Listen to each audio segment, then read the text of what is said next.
And that's why money goes into that safety trade. It's not, and by the way, Jim Cramer's wrong. You don't want to buy the market when the Fed stops. That's when they just broke something.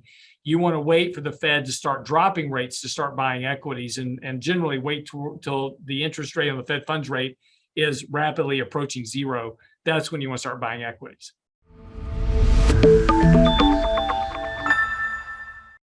Welcome to Wealthion. I'm Wealthion founder Adam Taggart, welcoming you back here at the end of the week for another weekly market recap, led as always by my good friend Lance Roberts, who's joining us from a secret, undisclosed government location.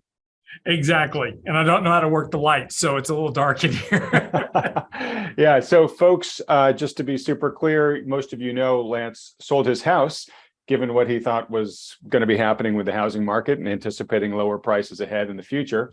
And he's still in the transition to the new house. So he's at the office recording for this. And he just doesn't know how to use the lights. I promised the guy, he promised me that RIA actually can pay its lighting bills. Yes, he just doesn't know how to turn them on. Exactly. If I could spin this thing around, I could show you this very convoluted technical jungle that is off to my right over here for running the radio show every day. That this is called job security for Brent Clanton, because he's the only one that knows how to run this stuff. So there's about 1 billion switches and sliders and all kinds of stuff over here, and I'm just not going to touch any of it. So. All right, good. And I have been there. You definitely have a state-of-the-art recording studio there. Yeah. Really gives me a lot of envy here working at the Wealthion headquarters. Well, there's a reason they call him a studio engineer. There's a very valid reason. A lot of technology. All right. Well, look, I want to get to today's jobs report, Lance. I got a lot to say about it. I'm sure you do too. Yeah. Real quick though, perhaps you can just recap the market activity this week and anything notable in terms of sort of a theme for the week that you think investors might need to be aware of. Well, I mean, look, the market's clearly performing better right now. I mean, it's, look at it from a lot of technical perspectives, whether it's the number of stocks trading above their 50-day moving average or, kind of the McClellan oscillator is making better. The advanced decline line is improving. So there's a lot of reasons to be bullish on the markets very short term. And again, this isn't surprising because we've been talking about now for the last, couple of months that sentiment was very negative. Equity positioning was very negative. And when you had everybody kind of in that bearish camp, there's literally just nobody else left to sell. So this rally has been very, very, strong and has risen sharply here. And this has gotten now a lot of people very excited about the potential return of a new bull market. It is, and again, this isn't surprising because we've been talking about this for a while. And as we said before, in order for a bear market to continue, you've got to have this relief rally in the market that kind of gets all the bears back into the bull camp. And what we've seen is a lot of that over the last week.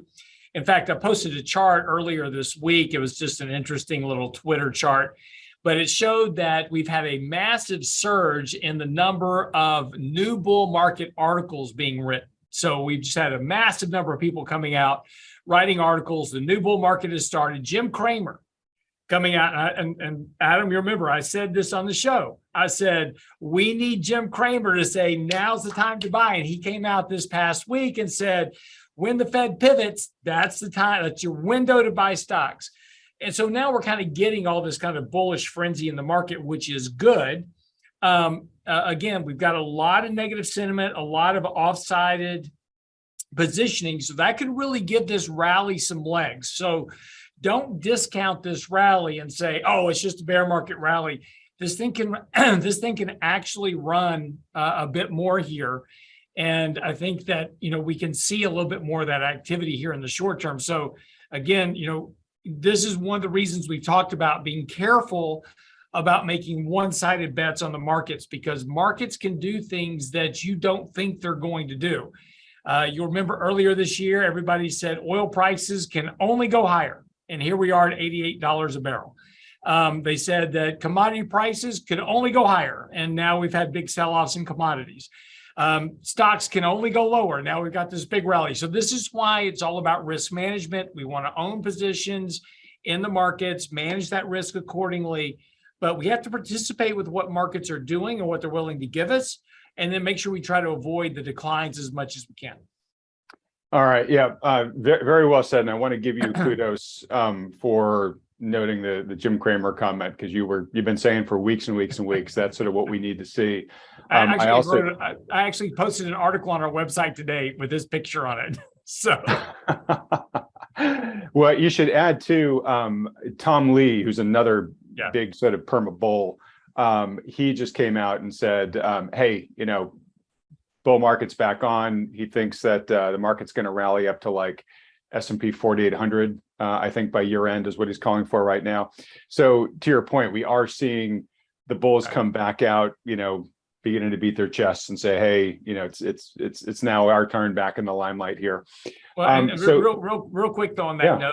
Now it's important. Tom Lee was also saying that the market was going to rally to over 5,000 in 2022.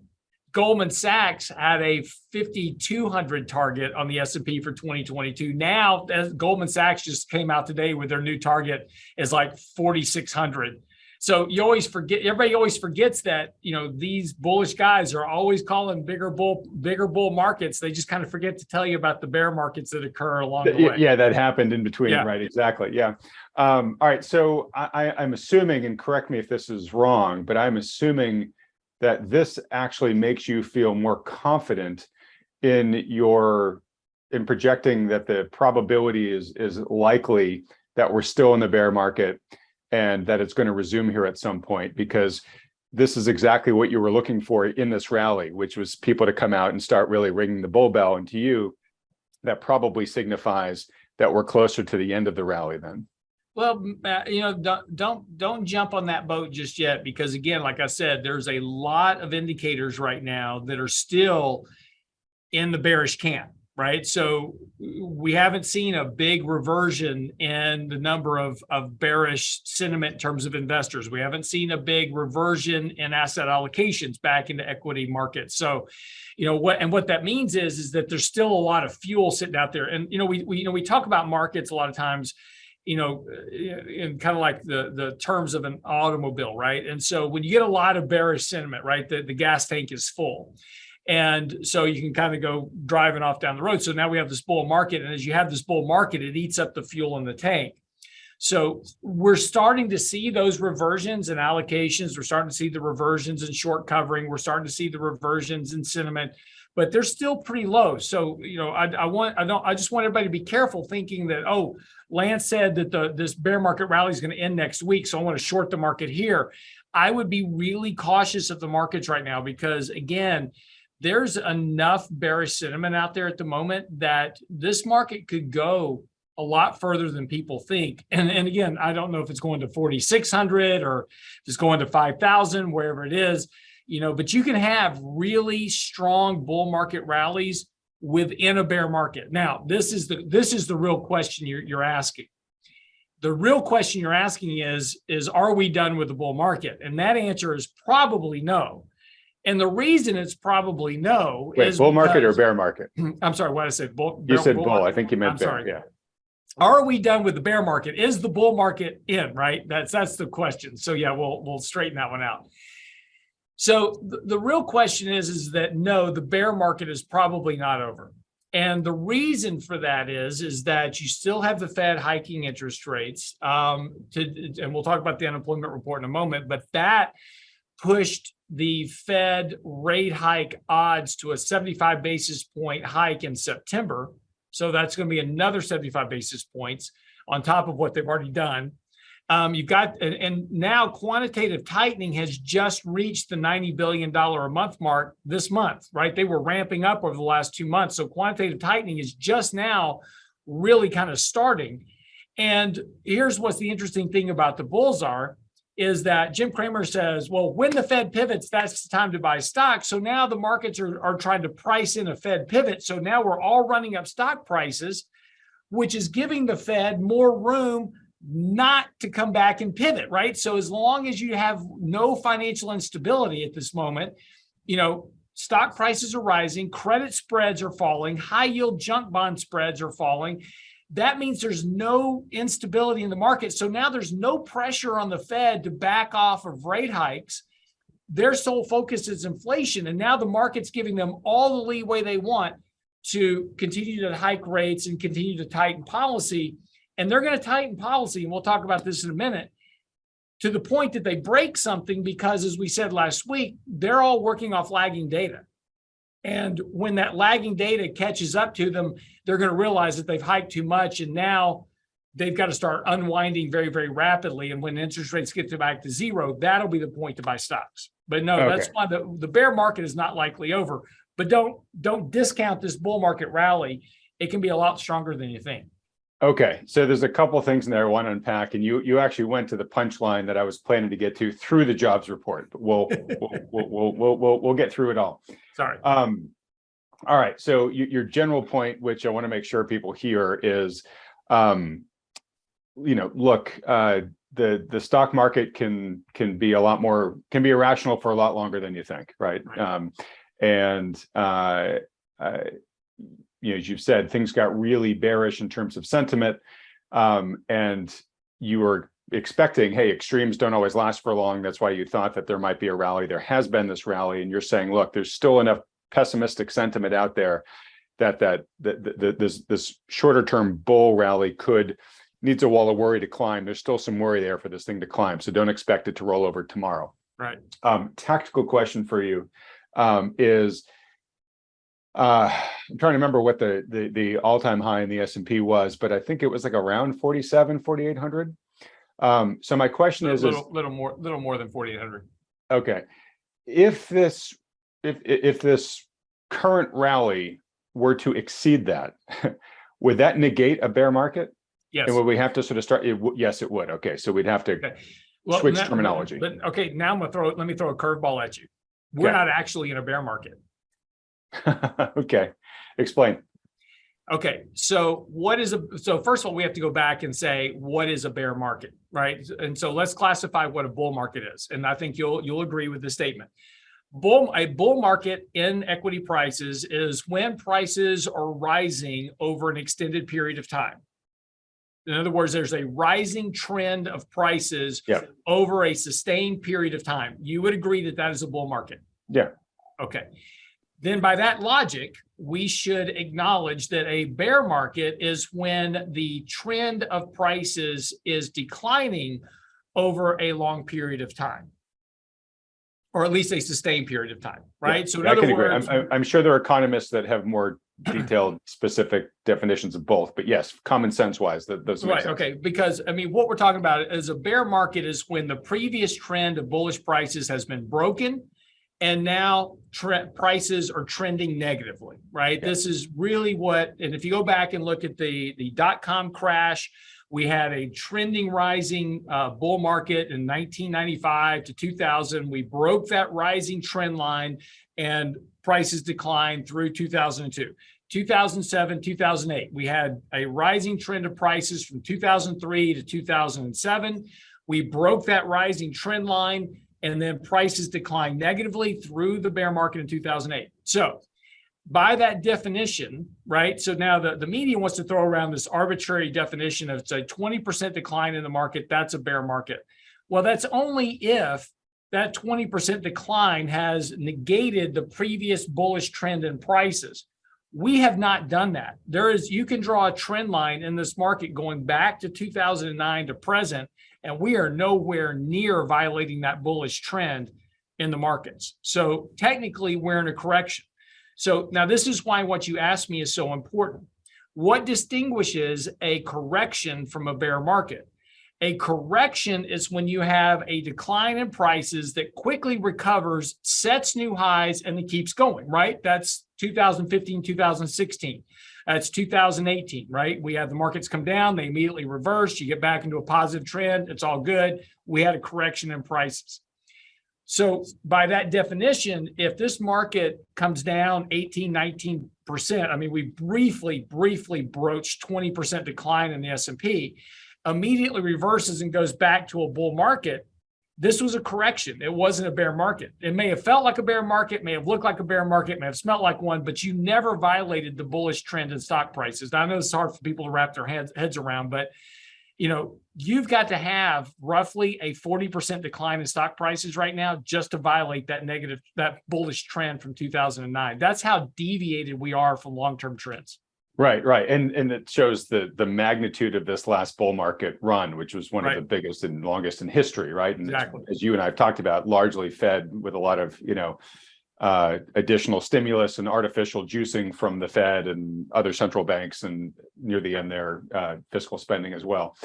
Okay. So just to wrap up your point, though, the important part of what you said is that if this market turns around and rallies back to new highs, bear market's over. Correction is over. It's actually a correction, but it'll be over, and we'll be back. You need to be 100% long stocks and riding the next wave, whatever it is. All right. At least from a technical standpoint, I have trouble finding the fundamental cause for that, but but I agree that if we're there, we have to respect what the tape is saying. Respect for what it is. Yeah. Yeah. Okay. All right. So again, just to underscore for folks, you're saying, look, you don't trust the market on either side right now to make huge bets.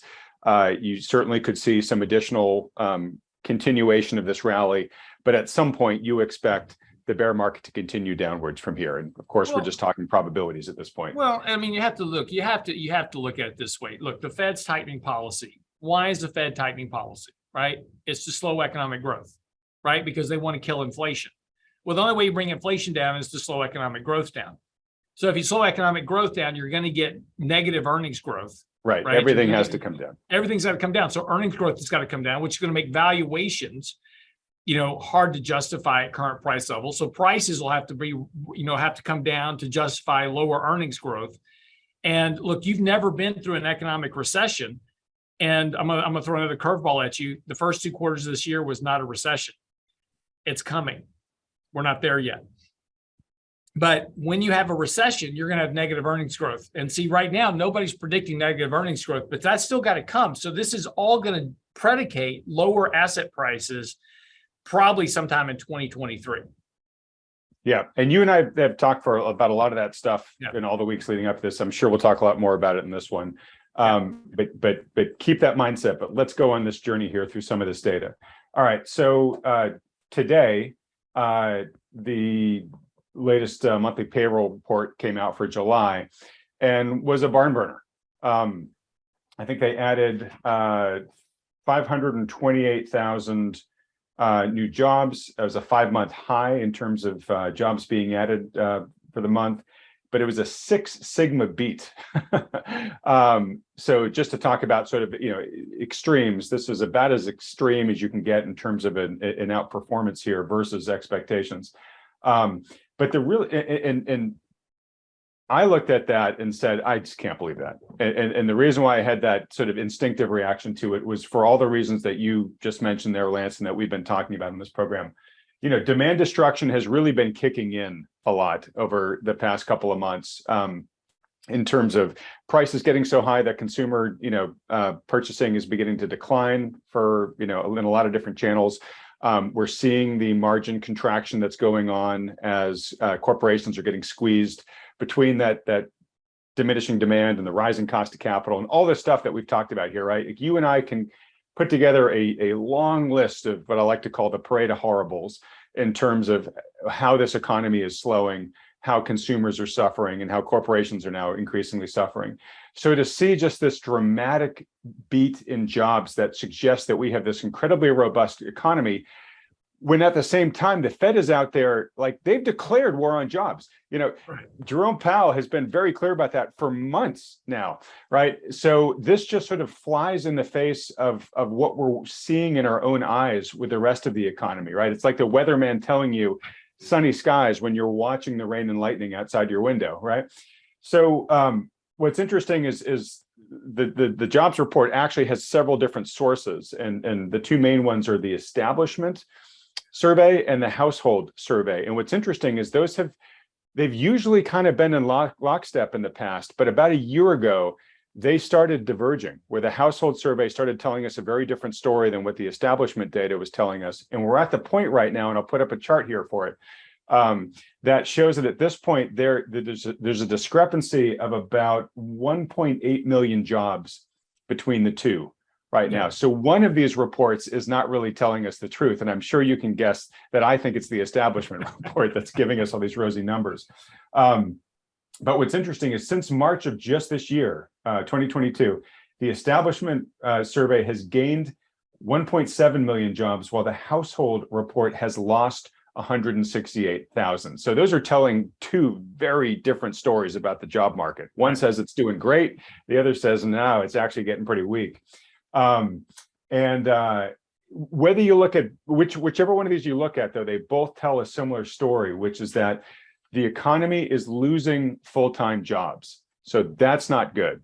The amount of full-time jobs as measured by both surveys has gone down. The amount of part-time jobs has gone down in the household survey, hasn't quite gone down yet in the establishment survey. But what they also both agree on is that workers working multiple jobs is going up a lot. And that's really seems to be what's making up the vast amount of this amazing jobs report number. Is it's jobs that are being worked, but multiple jobs that are being worked by individuals, which is not really a good sign of a healthy economy. It means that these people have to go out and get multiple jobs just to make ends meet. Sure. So, what I take from this is sort of two things. One, it's more of that data where it just feels like we're trying to be being sold that everything's awesome when it's not. Oh, look at what a great economy we have. We've got over 500,000 new jobs added this past month, right? So it's this, it's this sense of like, we got to be our own arbiters of what's really going on in the world. Because if we're just reading the headlines, we're highly likely going to get waylaid by the narrative that's being sold out there. But the second one is what you said earlier, which is this is taking away a report like this takes tremendous amount of pressure off the Fed to stop its tightening regime, right? The Feds can say, look, if inflation is so hot and unemployment is so low, I've got all the air cover in the world to keep hiking here, right? So those people that are betting on a pivot, to me, this data says the Fed is not it's pushing the pivot date way out if this is the type of data that the Fed is having to react to. So what do you think about all this? Well, no, I think it's very interesting. I mean, it's always interesting, especially when you're here, throw some foil on your head for a minute, right? Because, we're about to get into midterm election cycle. And the worst thing that can happen for a president that's in office is to have a bunch of really bad employment data. So, going into midterm election, all of a sudden you have a lot of job losses. That's, you've already got a bad economy and high inflation. So that doesn't bode well for you. And again, this is a very suspicious gap. And I'm sure there's a completely logical explanation why there's this massive jobs gap that is magically exposed itself over the last several months heading into the midterm elections. But it's there nonetheless. And now what'll happen is all this data after the midterm elections, we'll get into next year. And then very quietly, we'll come back and we'll announce, we've revised the employment report for the last 2 years, right? And so those would be these big job adjustments. Nobody pays attention to the revisions, right? Nobody pays attention to them. But you'll see all of a sudden that, jobs growth wasn't nearly as strong as we thought in the summer of 2022, which would jive with what's going on with the rest of the economy, right? Jobless claims are on the rise. Walmart's laying off employees. Amazon's laying off employees. And then you have near 500,000 job report come out. It doesn't make sense with the data. Again, I am sure there's a perfectly logical explanation why the BLS came up with this number, because it's all of their mathematical adjustments, right? Birth death adjustments for small businesses and all these other adjustments that they do. I've done a lot of studies on employment data going back through history. And, I could really make the BLS's job a whole lot easier. If you just take the employment data, the household survey, and use a 12-month moving average, you get a much better monthly smooth job report than you do with all these seasonal mathematical adjustments and throw-ins that people put into this analysis. Your numbers become a lot more reasonable relative to what the household survey is actually telling you. So again, it's just, why are you making things so complicated by having all these mathematical adjustments when you could just use a 12-month average, which is exactly doing the same thing? I mean, the whole reason we adjust this data is to smooth it out over the course of the months, right? Because we have seasonal hiring for Christmas, we've got seasonal hiring for summer, we've got these big spikes of job gains and job losses. Everybody goes back to school, so everybody has to quit their job. A 12-month moving average will smooth all that out for you and give you just as reasonable a number as all these other BLS adjustments do it. But that's just where it is. You have this very consternated look on your face. Yeah, because I was furiously trying to find on my computer here that chart, because somebody did that earlier. I'll try to find that and superimpose it on the screen here if I can find it after we talk here. But they did that. They smoothed it out. And if you look at the household survey, smoothed average data, it's actually showing a rising unemployment or a declining employment picture. So it's telling a very different story than what we're hearing right now. Absolutely. Yeah. And the household survey is what counts. Nobody pays attention to the household survey, but that's the survey. That's the people they called and said, Adam, are you working? Have you been working? How many jobs are you working? Blah, blah, blah. That's the survey. Right? Then they take that data and then they do all this manipulation to get the BLS reports of all these different U3, U6, whatever. All right. Yeah. So anyways, folks, I'm sure most folks, if you're watching this video on this channel, you probably already have a little of a healthy skepticism of today's job number, but hopefully we just gave you a lot of reasons to be very skeptical of it.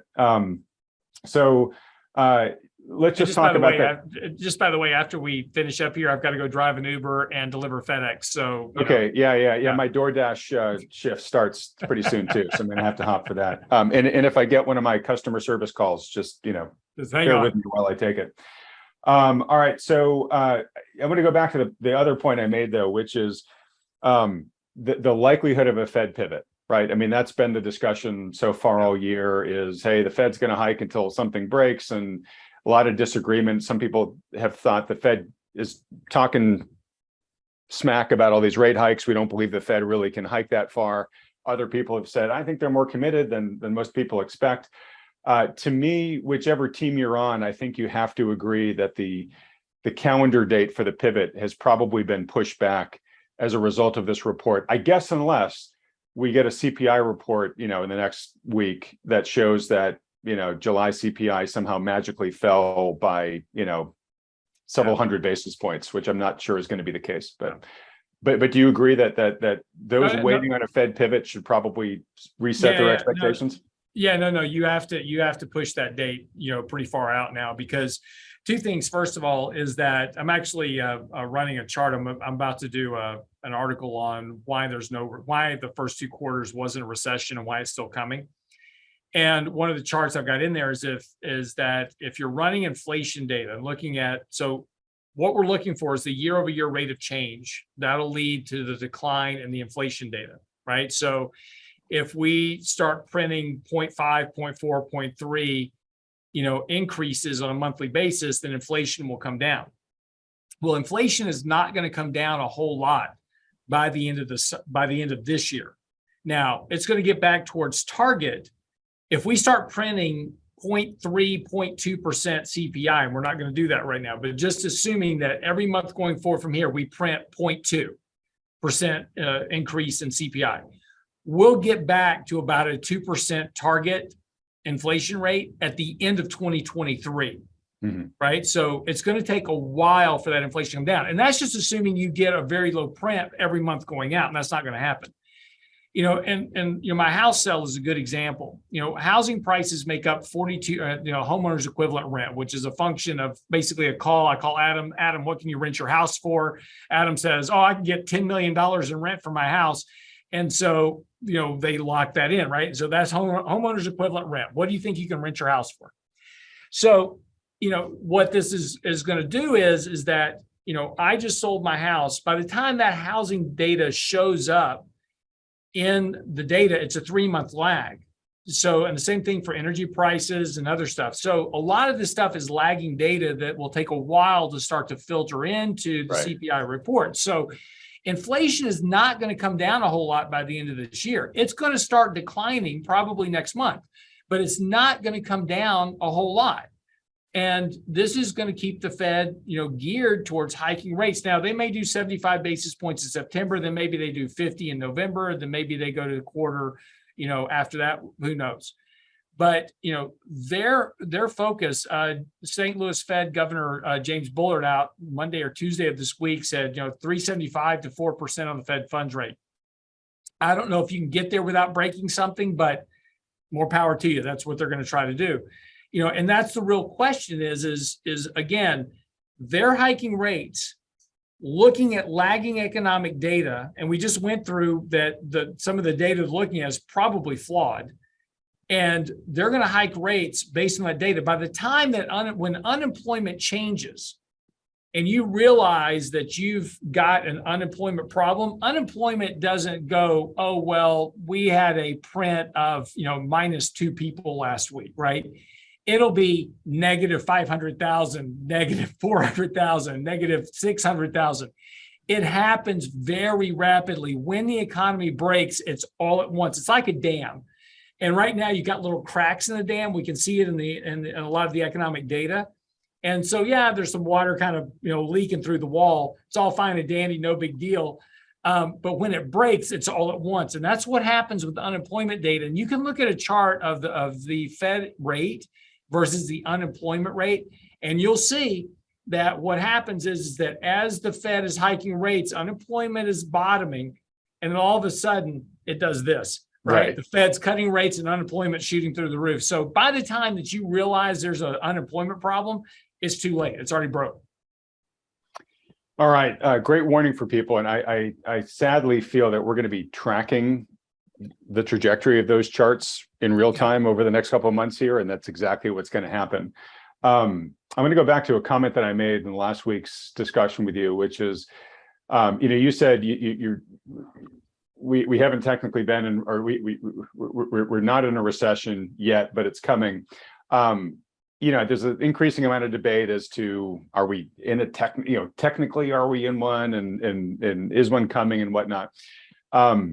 And the comment I made, which resonated with some folks, and I've really chewed on, is at the end of the day, it doesn't matter what you call it, right? It matters how people feel, right?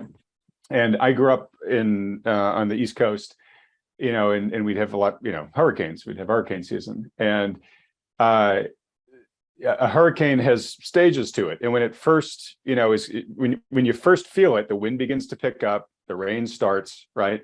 And you're technically, the hurricane's now here, but you're just getting the first fringe of it, right? Yeah. It's a very different experience, an hour or two later when the eye of the hurricane is approaching, right? And so I kind of feel like that's where we are with the recession right now, right? Where we've got enough of a darkening of skies and sprinkles and wind picking up that we can begin to say, okay, economy's really slowing here. Maybe this is technically a recession or not.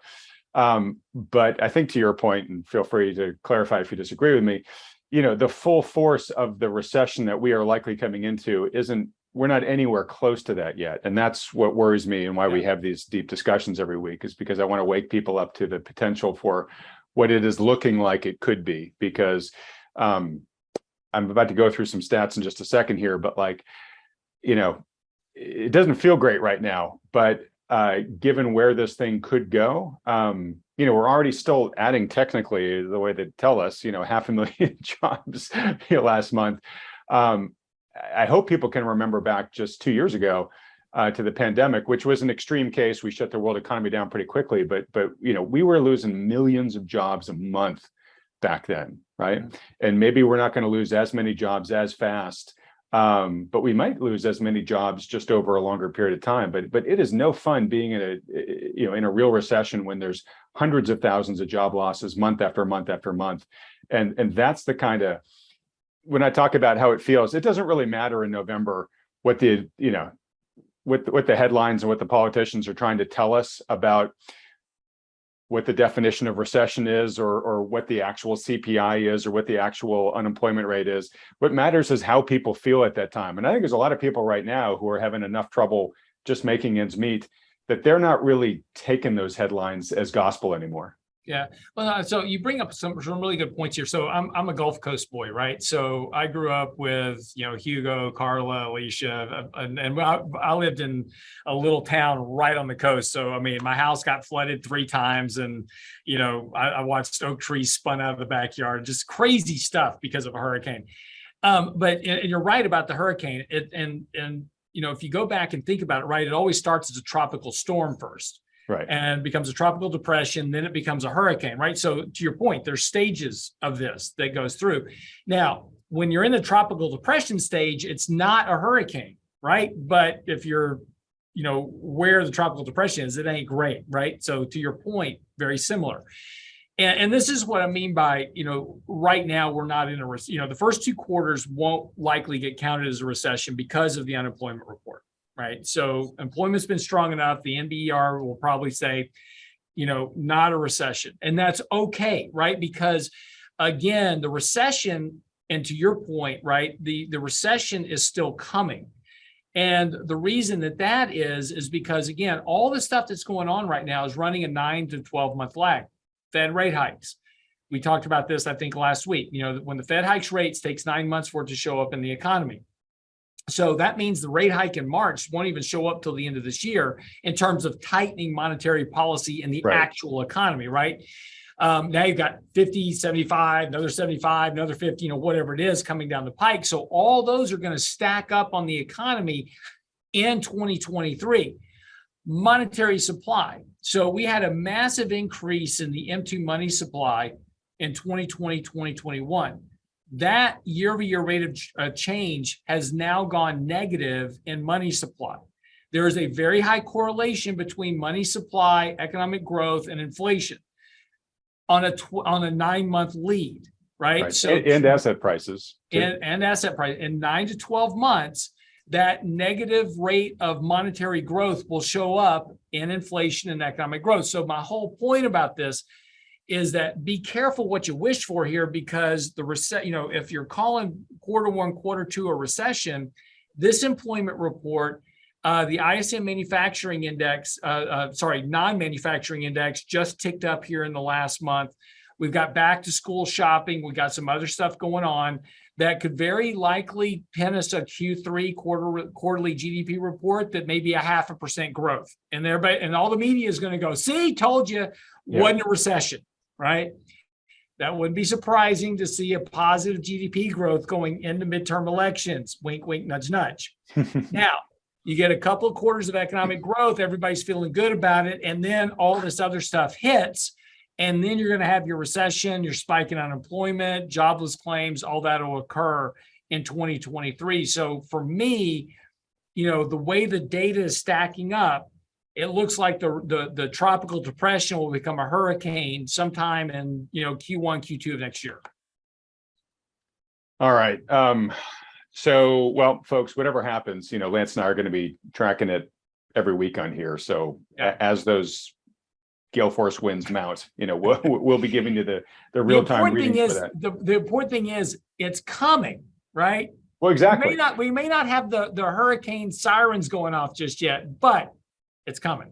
Right. And for guys like us that grew up in hurricane alleys, you get used to, okay, the early detection system, warning detection system becomes really important because there's a whole bunch of things you can do before the hurricane arrives in force that is going to improve your ability to make it through it. Okay. Right. And that's that we're taking that analogy towards your finances, right? Which is okay, folks, make sure that you're doing your economic and financial hurricane planning now.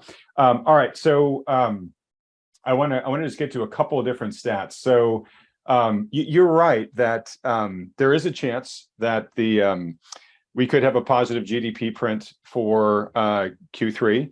I'll probably take the under on that, but you never know. But what I found was interesting, and I'll try to find this and put it up on the screen here. But we go and look at the Atlanta Fed's GDP Now tracking numbers, right? And usually what happens every quarter is they put out a fairly rosy number, and then over the quarter it just gets whittled down and adjusted down and and then you end up getting usually, what we've been getting recently are some pretty terrible numbers, at the end. And so we finished Q2. I think they locked it in as, what was it, negative 1.8 or 2% or something like that, but negative 1 point something. And then starting in August, they started the next forecasting, and the first day was, I think it was 2.1% GDP forecasting. Yeah, by the way, they start with the average economic growth rate. So the average economic growth rate over the last decade or two has been about 2.1. It's been about 2. So they just start. That's their starting point. Okay, that is okay. I didn't know that. So they actually just they pull the average as the starting point. They don't have a consensus start. Okay. Yeah, they're not saying, because they have no data. So what the Atlanta Fed does is they're tracking real-time data. So on the first day of August, right, or the first day, whatever the second quarter is, or whatever day the quarter starts, right, there's no data for that quarter. So they just start with the average and they work off of that. Okay. So anyway, so they started with the average on August 1st. August 2nd, they reduced it by almost half. Because you had a terrible economic report. Yeah, well, but it's just so funny that like literally within 24 hours, it was almost cut in half. So it's like, okay, we got a long way to go still left here to the other quarter. But again, you got to be careful though, right? So they had one report. So right, they're always updating it as more data comes in. Yeah. Right. So, but that one, when you only have one report, it's got a really big impact on that number.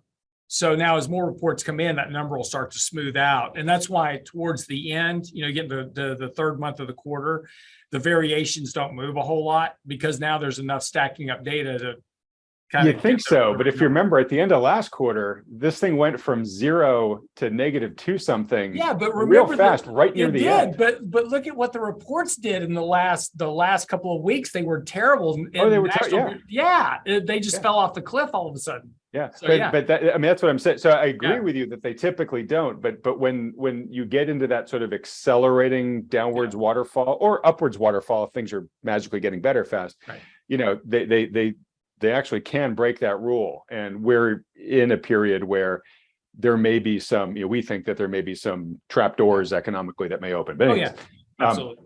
My point was just simply, it's not off to a good start for the quarter so far. And we'll be tracking it, but the past couple of trajectories have been, as it gets lower and lower and lower, and we've already just lost half of the starting point on day one. All right, but so was just looking at consumer credit, and they just came out with most recent month's report.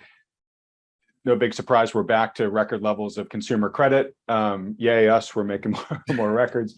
And it was the second highest monthly increase ever in consumer credit. So not only we're at a high absolute level, but the increase that we had month over month was the second largest ever, right?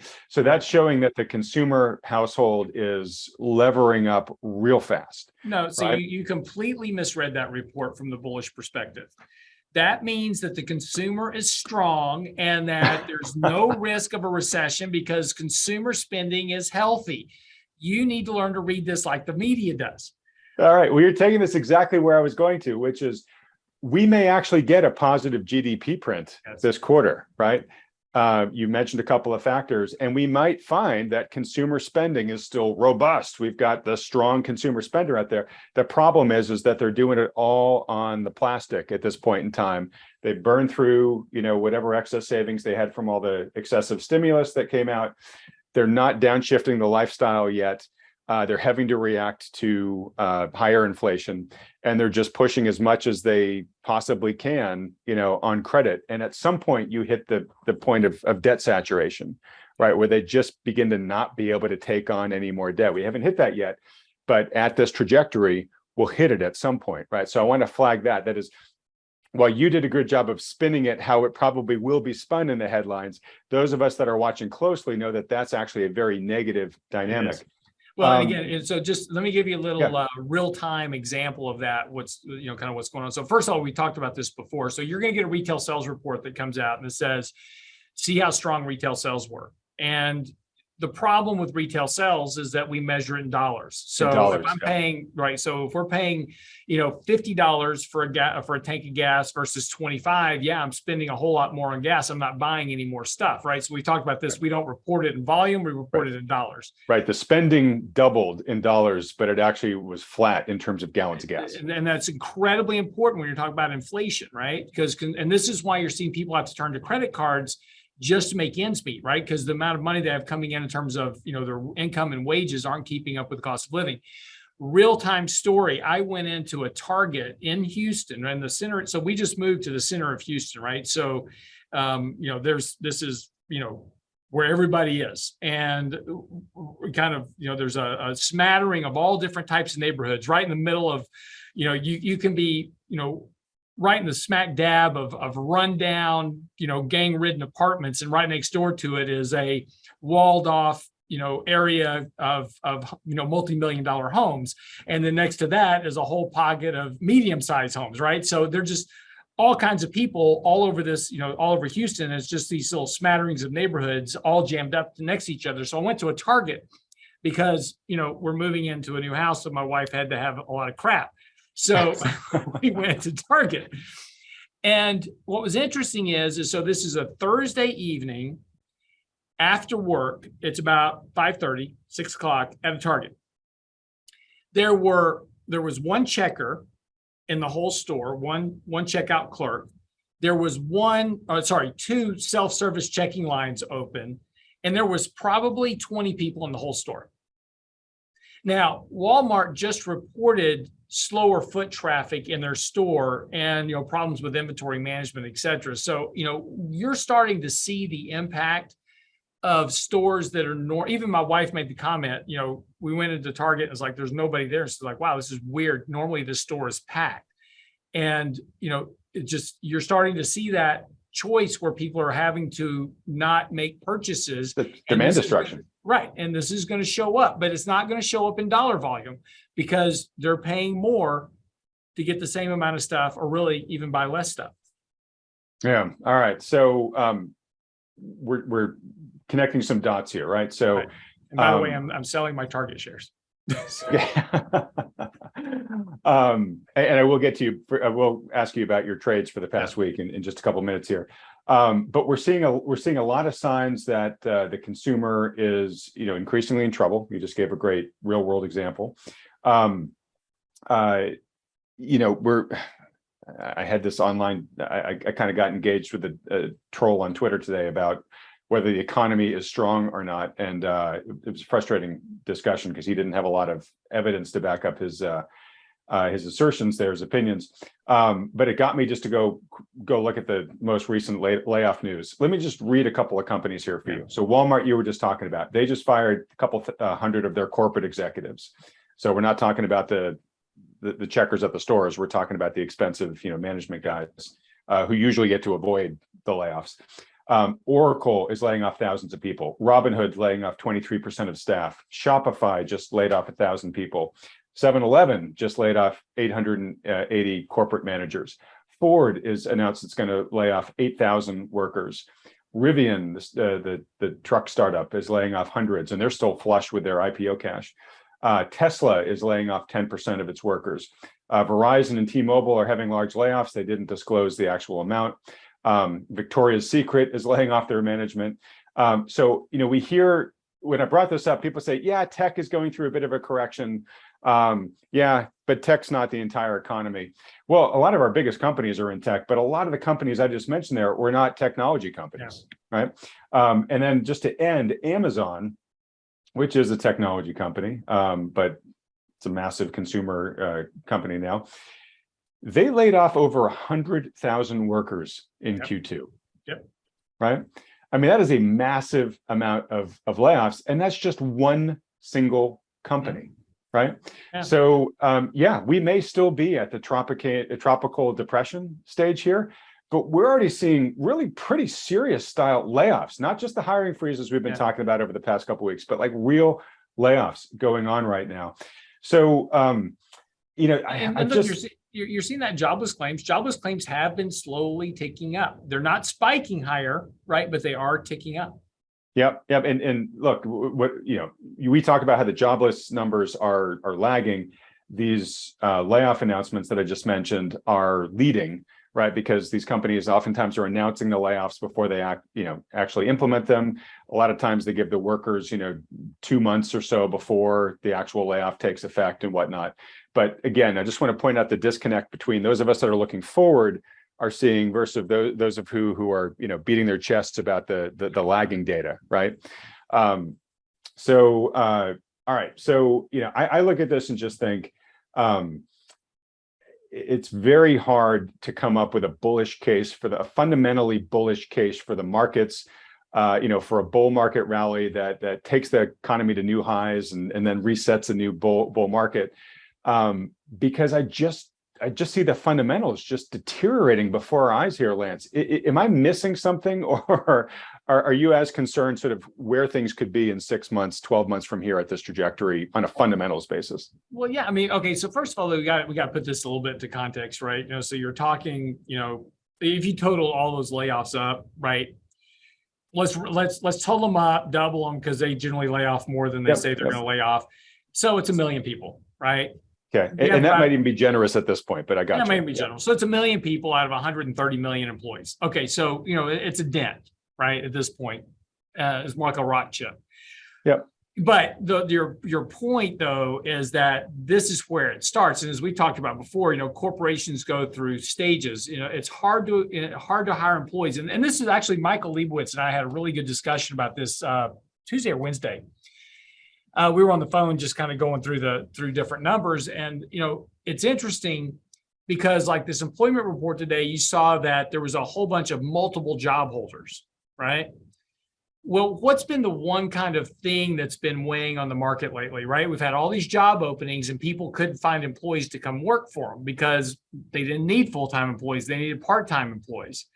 So there's all these job openings for part-time employees that they couldn't find people to work for because people were finding full-time jobs. Now, all of a sudden, or they were retiring early, or they're retiring early, whatever it is. But now, all of a sudden, there is people available for a part-time job, right? I got laid off from Amazon. Now I've got to have a part-time job or 2 or 3, which explains this. Maybe explains why we have this surge in multiple job holders. They lost their full-time job, and now they're getting multiple jobs. And I thought this was always interesting because they talked about, well, job hoppers are making so much more money. Well, the problem with being a job hopper is that you're the low man on the totem pole. Right. And you have no experience in that job. So yeah, you may have hopped over to a new job, and now the company is realizing that, well, maybe I overpaid you for that job. And, all my other seasoned employees I want to try to keep. So you're first in, first out is the way that goes. Last right? to hire, first to fire. Yeah, exactly. And so we're going to see a lot of that. And I think a lot of these job hoppers are going to wind up unemployed sooner than later because, again, what companies look for. We saw this back in 2008.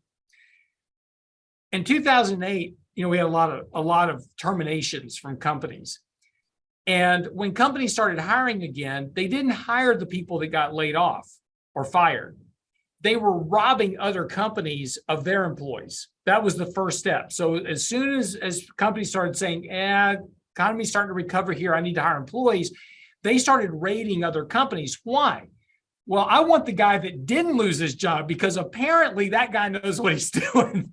Right, and he's good at his job. So I'll pay up for that guy, bring him over, and then once I've hired all those then I start hiring the people that got laid off and fired.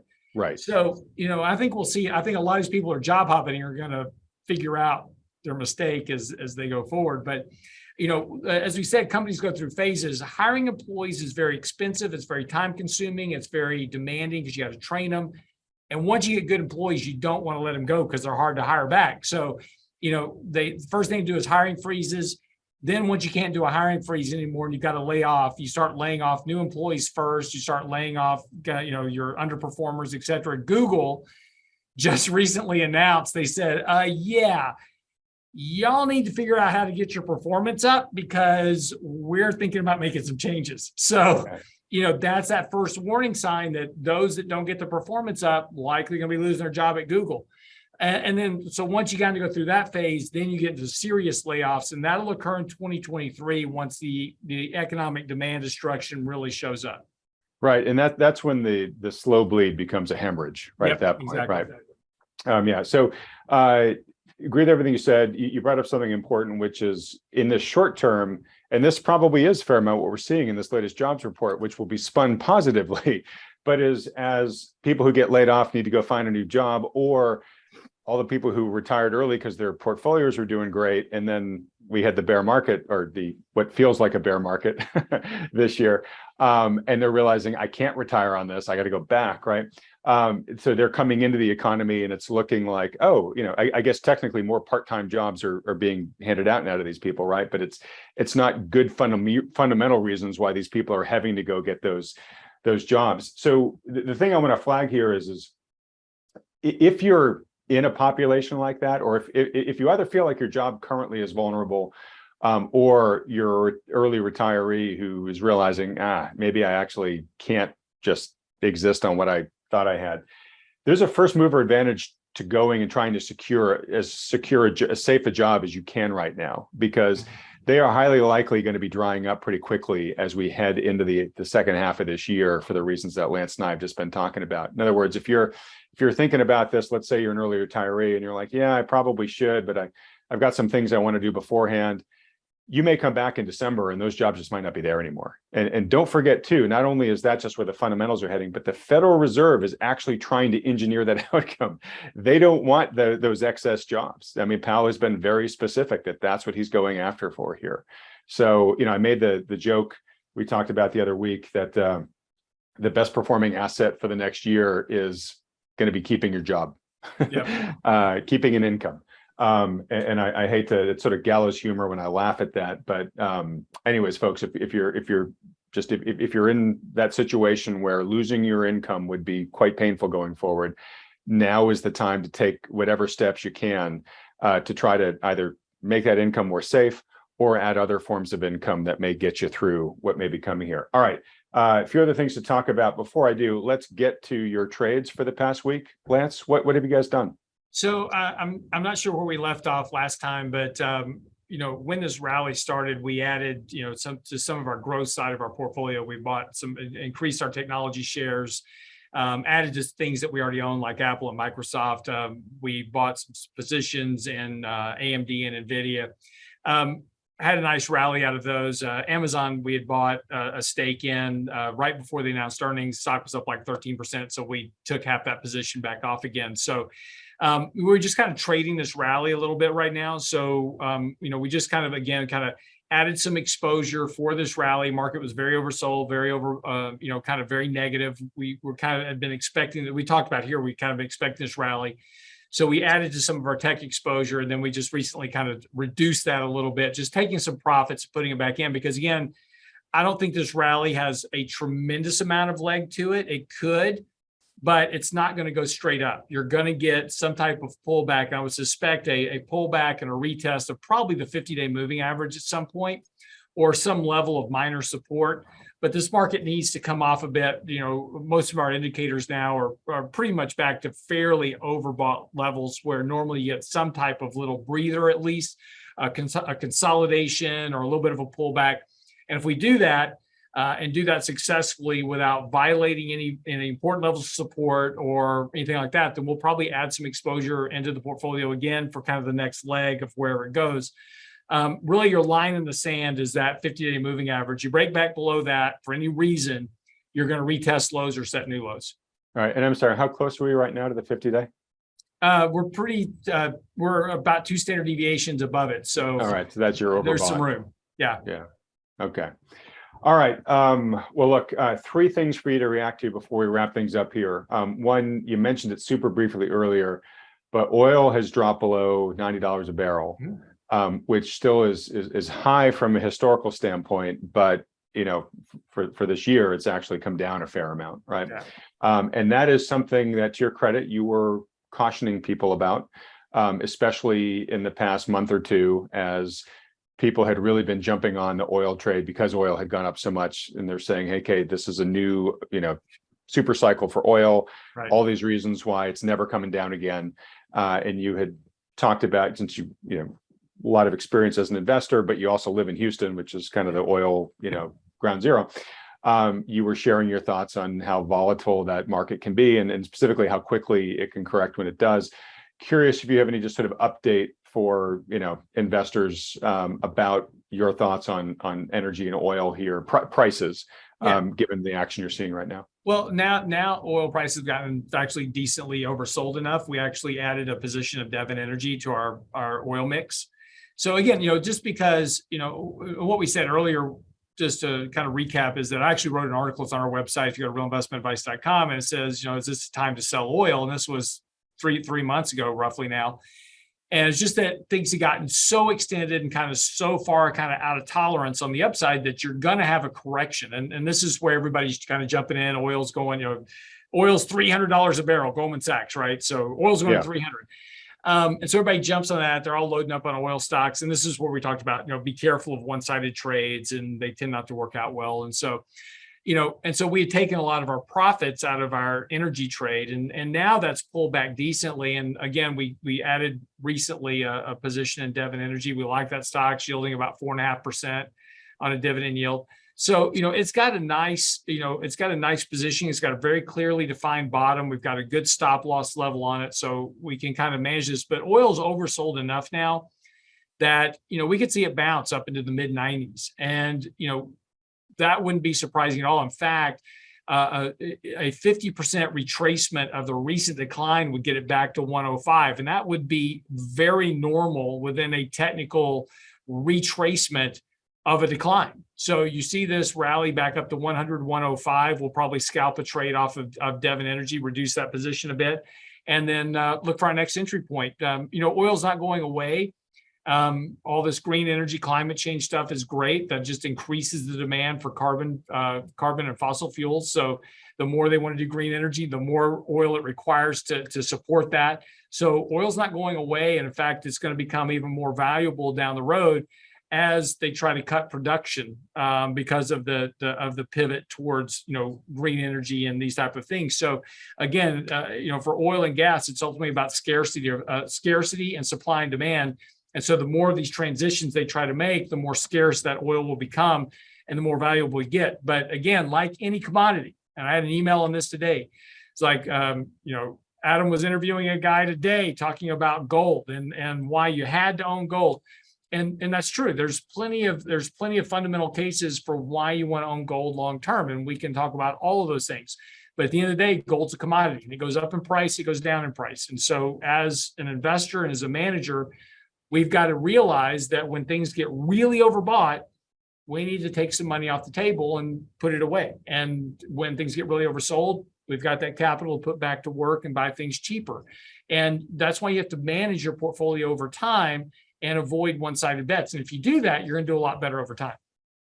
All right, great. So is it fair to say, you and I are both bullish long-term energy, but oil for a lot of the reasons you just mentioned there.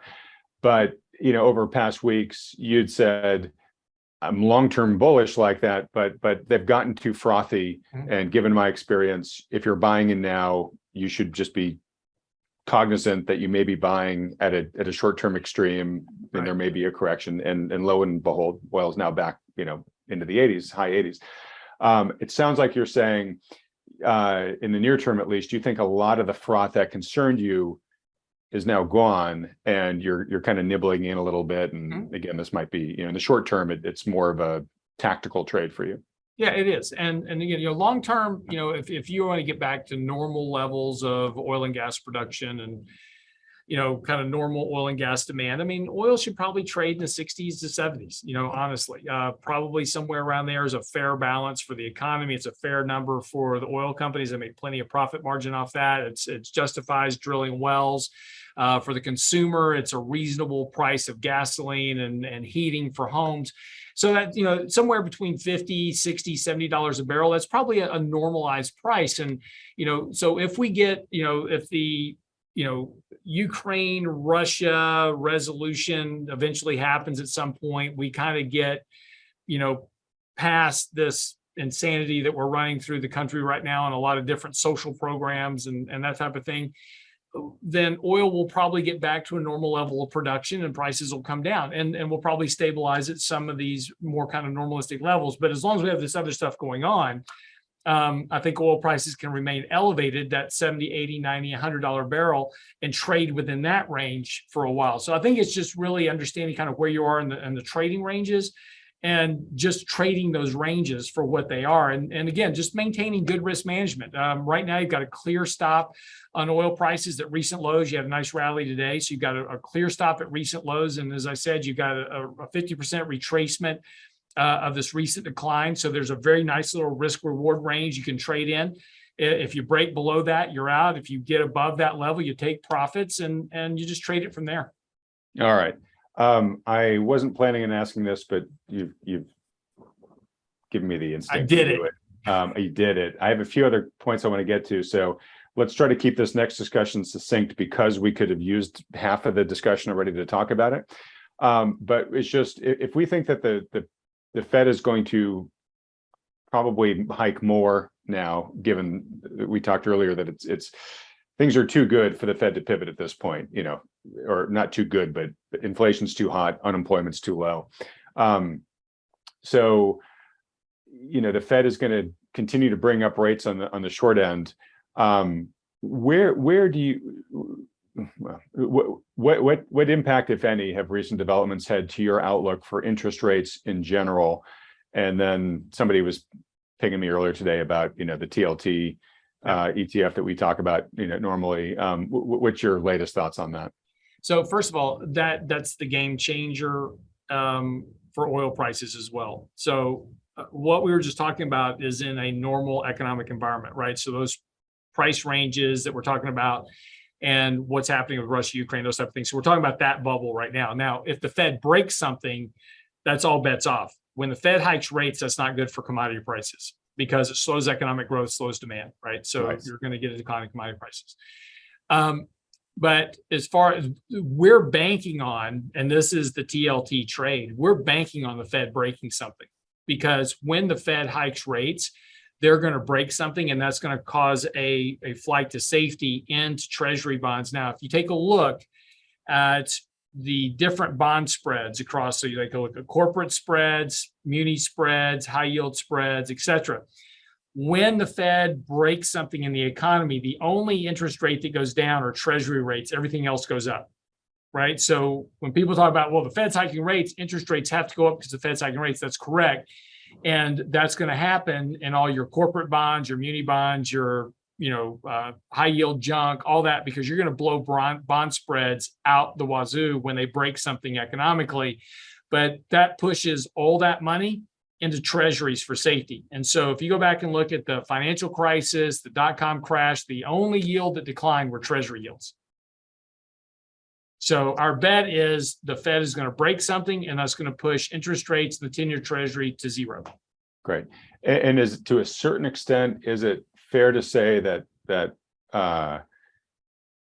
the pushing out of the pivot expectations is actually accelerating us towards the date where you think the Fed might break something, because it might give the Fed cover to hike more than it otherwise would, and therefore bring that break date in? Yeah, and I think I think we're going to see that. First of all, the Treasury market has formed a very nice head and shoulders pattern. We haven't quite broken above the neckline yet on that inverse head and shoulders, but the 10-year Treasury is very overbought short term. So I will not be surprised to see yields move back up towards 3, maybe even 3.1%, because of this recent kind of employment report and expectations of Fed rate hikes in September, et cetera. If it gets back up there, we're probably going to buy some more.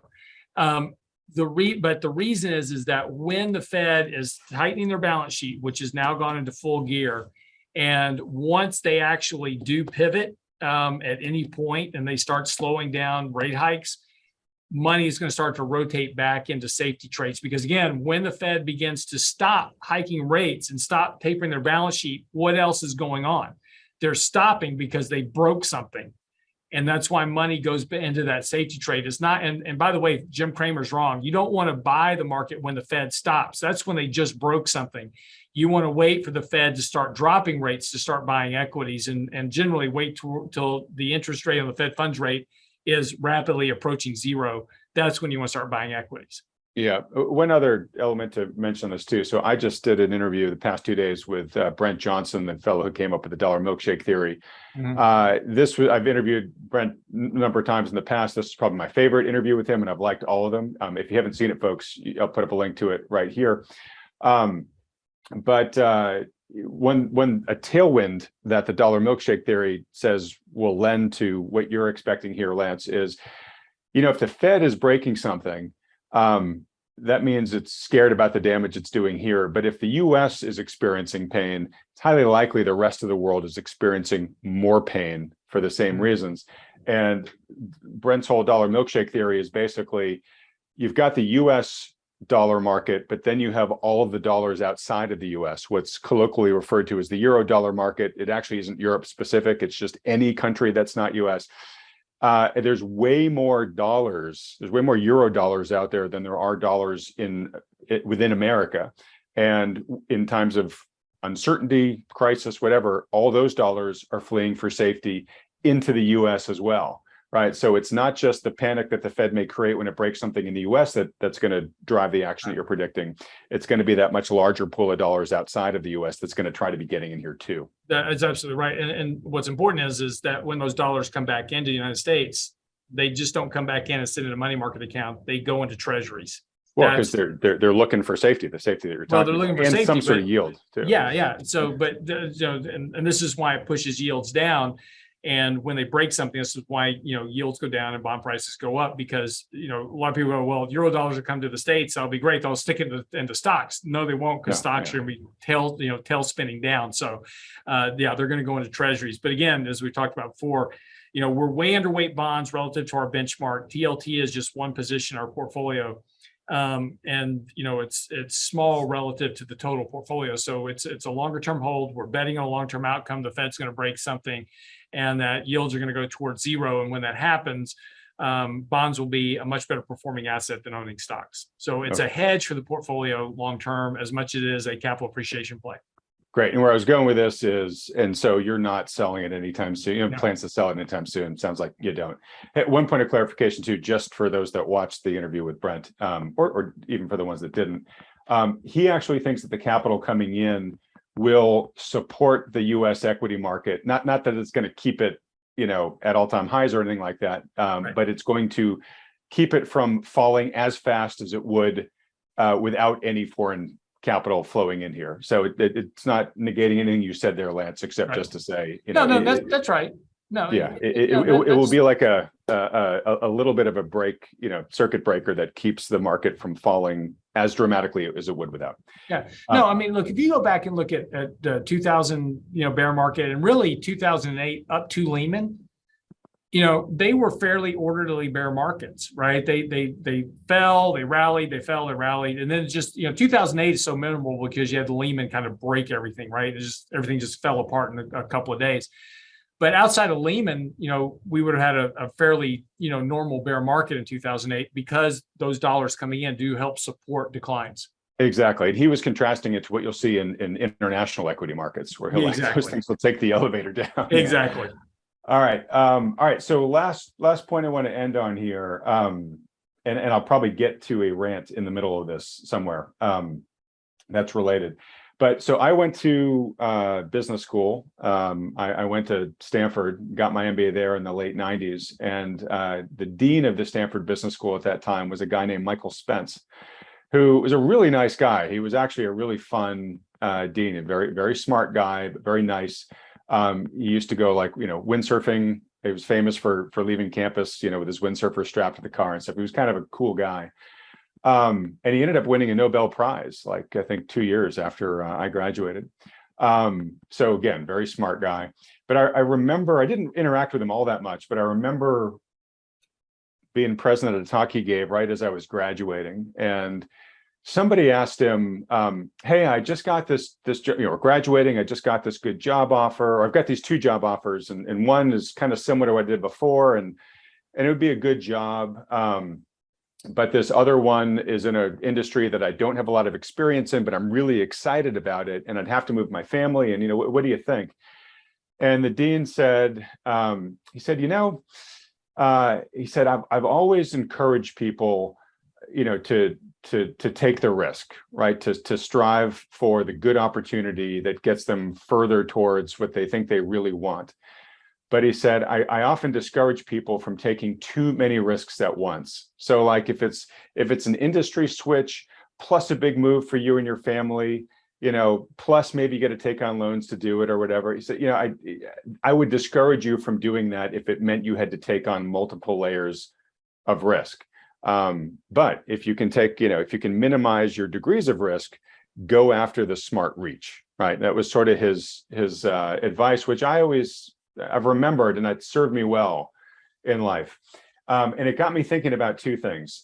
First off, I'll let you comment in any way you want to, Lance, but you deal with real people all the time who come in and I'm guessing maybe taking on too many risks at one point in time, where they're maybe in too many risky different sectors in their portfolio, or they might be trying to stretch for yield in their portfolio at the same time that they're borrowing for a new business venture or stuff like that, where, if they were doing any one of those individually, they might have pretty good odds of success, but because they're spreading their risk profile, in multiple different areas, they may be signing themselves up mathematically for, a bad result in one that might cascade into the other. So first off, I just wanted to see if you had any advice to give, kind of the regular investor on this point. Yeah, and then I'm taking it somewhere else. Yeah, no, you actually hit on a lot of good points. I get a lot of emails from people's like, I've got cash, I want to put it in the markets because I'm going to buy a house in 2 years. Where should I put it? And I email them back, money market. And they're like, why the money market? I can make money. I could make more money in the stock market over the next 2 years. Like, yeah, you could also lose your down payment on your house. So, the point is always you have to align the risk you're willing to take with the amount of money you're putting to work, and making sure that you've got the time frame to suffer through a decline and allow whatever portfolio strategy you're going to have is going to work for you. The same advice goes to somebody comes in and says, hey, I've got this money, I'm going to go start a business. Well, don't invest that money that's in your investment account right now. Go start your business, because odds are you're going to start your business and you're going to need to take out some of that money. And the way it always works is whenever you've got to take money out of your portfolio, it's always at the worst possible time. The market will have corrected. Now you're going to need money, and now you got to sell stuff at a loss. So just, always mitigate your risk. And mitigating risk is not just doing it just inside the portfolio, but also doing it within all the different risks you're taking in your life. And, it's always important to have a big cash cushion. We talk about emergency savings funds and these type of things, so that you don't have to, tap into, your investment account. Whenever you invest your money, you should always have, I'm not going to touch this money for at least 5 years. And that gives you the ability to work through a year like this year without having to sell stuff at a loss. And if you always have that kind of 5-year cushion, you'll never have a problem letting your portfolio grow over time. All right, great. Well said. Okay, so here's where I'm taking it, and we got to keep our rant relatively constrained because we're running out of time here. And folks, I'm not making a partisan comment here, but we as a nation, I think, are juggling a lot of different risks right now, right? And to a certain extent, I think we are adding excessive risks into the mix. And what's triggering this comment is the recent plane trip of Speaker of the House Nancy Pelosi to Taiwan. Again, not making this as a partisan comment, but given the stance that we took to Russia's invasion of Ukraine, which, probably most people completely support, the hornet's nest of geopolitics got kicked, right? And there was a lot of fracturing. I'm mixing my metaphors here, but the fault lines are fracturing. We've driven Russia closer into China's arms. China and other countries are a little bit freaked out about how the West has sort of weaponized the financial markets against these sovereign nations. And so this is probably a time where we should be seeking to be really diplomatic with players like China to say, hey, we know there's a lot of dust in the air right now, but let's talk about our commonalities and how can we, get trade to re-equilibrate between us and hey, yeah, maybe Russia's really trying to, cozy up to you right now, but here are all the reasons why I should be on Team US versus Team Russia. But for some reason that I don't understand, we decided to go and basically put our finger on one of China's biggest anxieties right here.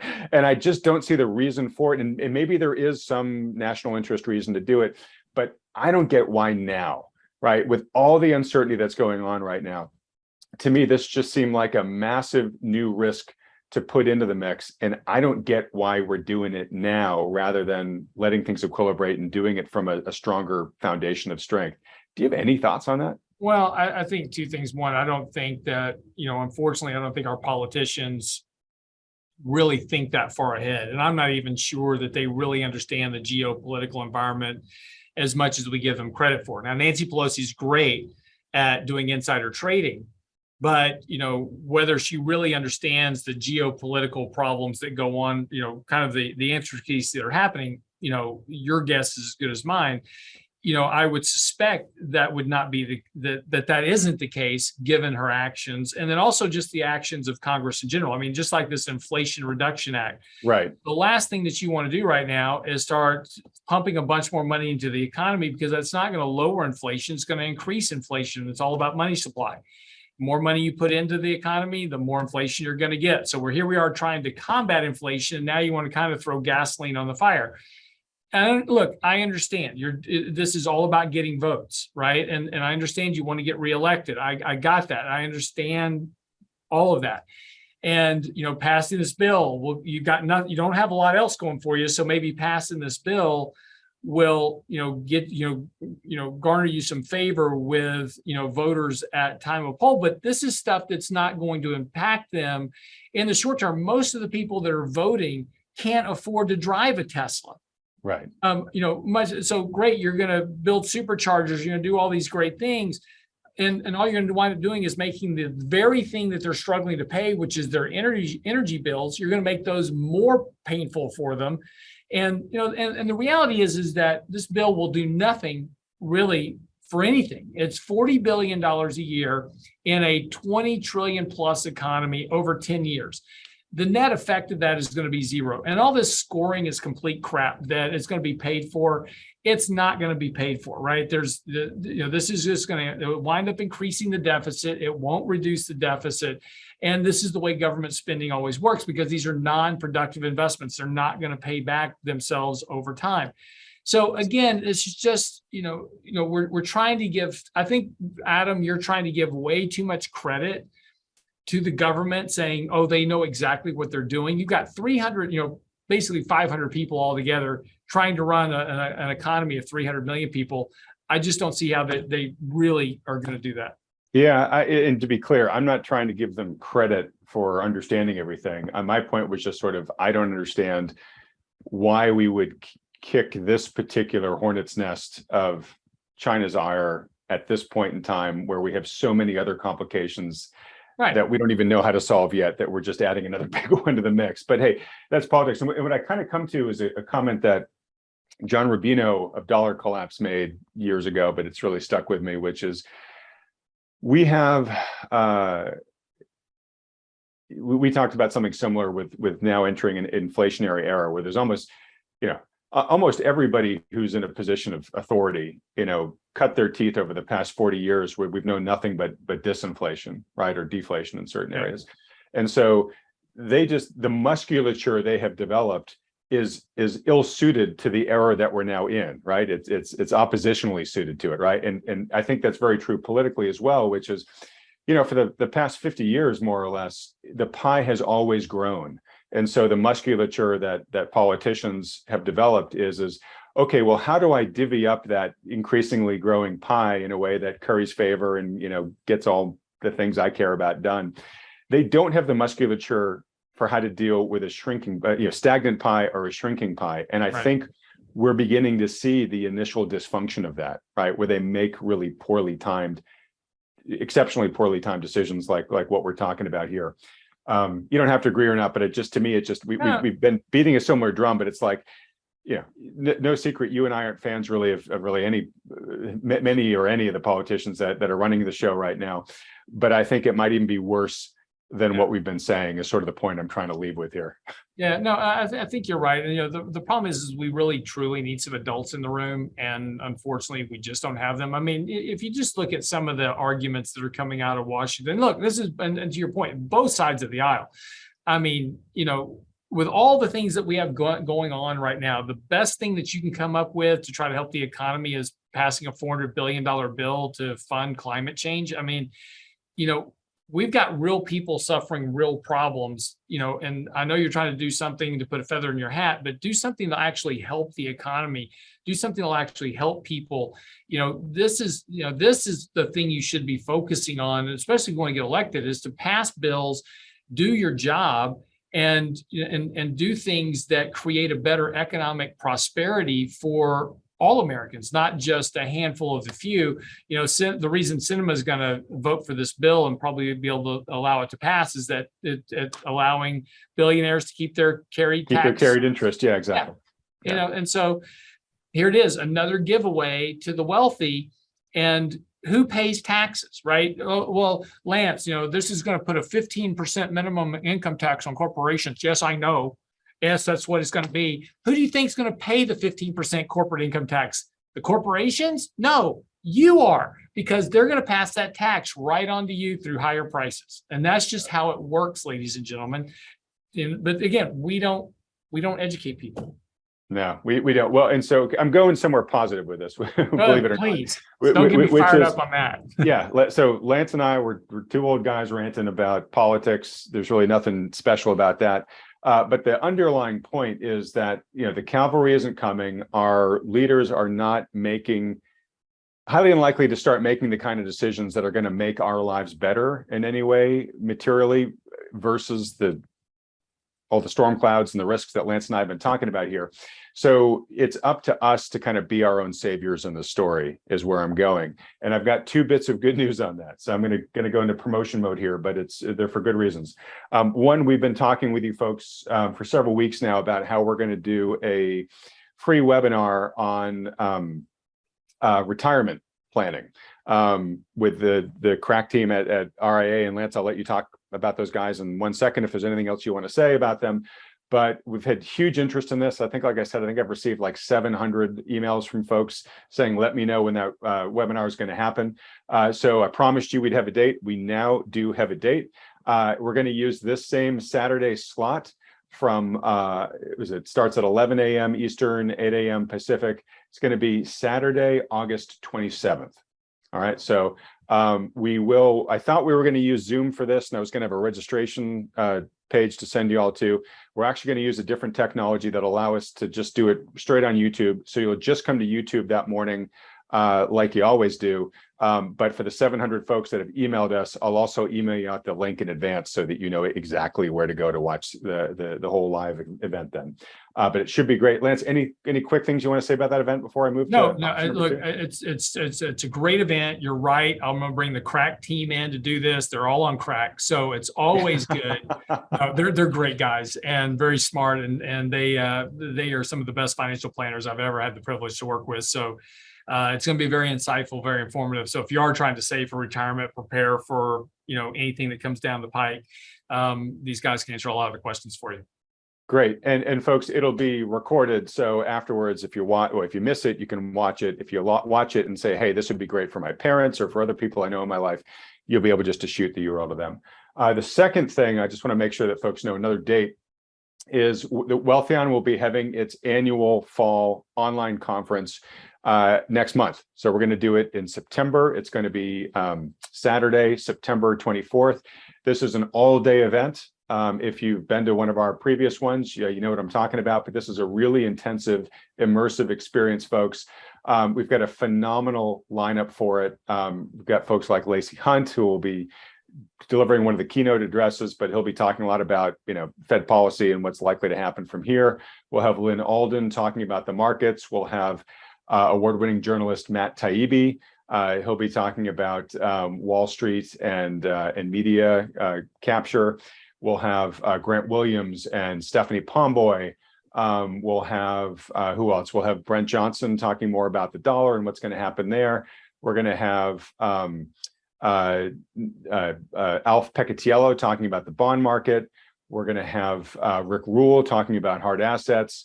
We'll have Nick Jurley talking about the housing market. We're going to have Mike Maloney talking about precious metals and crypto. We're going to have Jeff Clark talking about mining companies. I mean, really, folks, we're covering all the big key topics here with some of the best minds in the globe on this. So mark your calendars for September 24th. It's not available to register yet unless you are an alumnus of one of our previous conferences that we've done. If you have, you should have an email from us offering you the alumni discount rate and your ability to secure your seat first. If you don't have that in your alumnus, email me at info@wealthion.com. I'll make sure you get the link. Everybody else, next weekend, we're going to open it up for early bird access. We'll have a almost 30% discount at that time for early birds. So make sure you take early advantage of that. It's going to be phenomenal. And then, of course, we're going to have Lance and the guys at New Harbor there too. And we're going to do, as we always do every year, we'll dedicate at least an hour to just at the end to open Q&A, where you can ask them anything you like about either what the other speakers said or about your own specific financial situation. So an event definitely not to be missed, especially with all the volatility and uncertainty that lies ahead. All right, guys.